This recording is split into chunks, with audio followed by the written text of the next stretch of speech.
Namo Swastiastu, Namo Buddhaya, Salam Kebajikan. Perkenalkan, nama saya Sri Mala, kelas A6, semester 1. Di sini saya akan membuat video untuk menyelesaikan tugas UTS mata kuliah Bahasa Indonesia. Di sini saya akan membahas tentang materi pertama, yaitu sejarah perkembangan Indonesia. Bahasa Indonesia ialah bahasa resmi Republik Indonesia sebagaimana disebut dalam Undang-Undang Dasar Republik Indonesia tahun 1945, pasalnya yang ke-36, dan juga merupakan bahasa pemersatuan bangsa Indonesia sebagaimana disebut dalam Sumpah Pemuda 28 Oktober 1928. Bahasa Indonesia merupakan sebuah dialek bahasa Melayu yang menjadi bahasa resmi Republik Indonesia. Materi yang kedua, fungsi dan kedudukan bahasa Indonesia.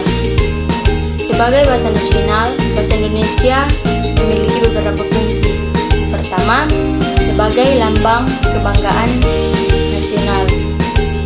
Yang kedua, bahasa Indonesia dalam kedudukannya sebagai bahasa nasional.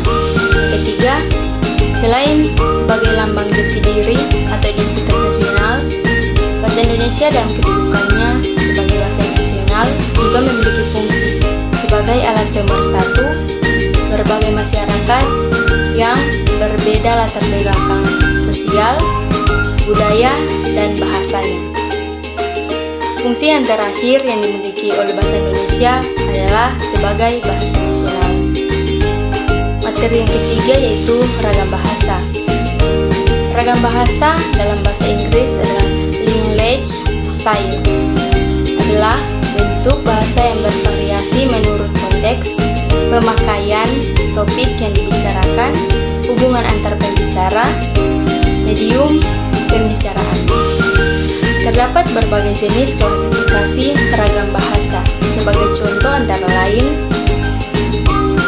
berdasarkan pokok pembicaraan, yaitu ragam bahasa undang-undang, ragam bahasa jurnalistik, ragam bahasa ilmiah, dan juga ragam bahasa sastra.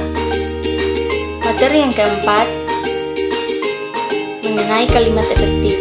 Kalimat efektif adalah kalimat yang dapat mengungkapkan gagasan sesuai dengan diharapkan oleh penulis atau pembicara. Berikut ada beberapa ciri-ciri kalimat efektif. Kalimat efektif yang pertama memiliki unsur penting atau pokok, minimal unsur subjek dan predikat. Kedua, taat terhadap tata aturan ejaan yang berlaku. Yang ketiga, menggunakan diksi yang tepat.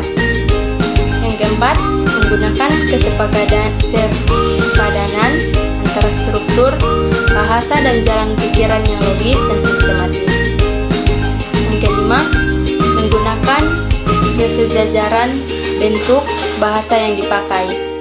Yang keenam, melakukan penekanan ide pokok. Yang ketujuh, mengacu pada kehematan penggunaan kata. Dan yang kedelapan, menggunakan variasi struktur kalimat. Dalam materi yang terakhir, yaitu pemakaian huruf. Yang pertama, huruf abjad. Yang kedua, huruf vokal. Yang ketiga, huruf konsonan. Yang keempat, huruf diftong. Yang kelima, gabungan huruf konsonan. Yang keenam, huruf kapital. Yang ketujuh, huruf miring. Dan yang terakhir, huruf tebal. Masih bingung mau masuk di mana? Ayo bergabung dengan kami di Universitas Pembangunan Indonesia yang tepatnya ada di Sulawesi Utara, di Kota Manado yang sudah terakreditasi B, yang di dalamnya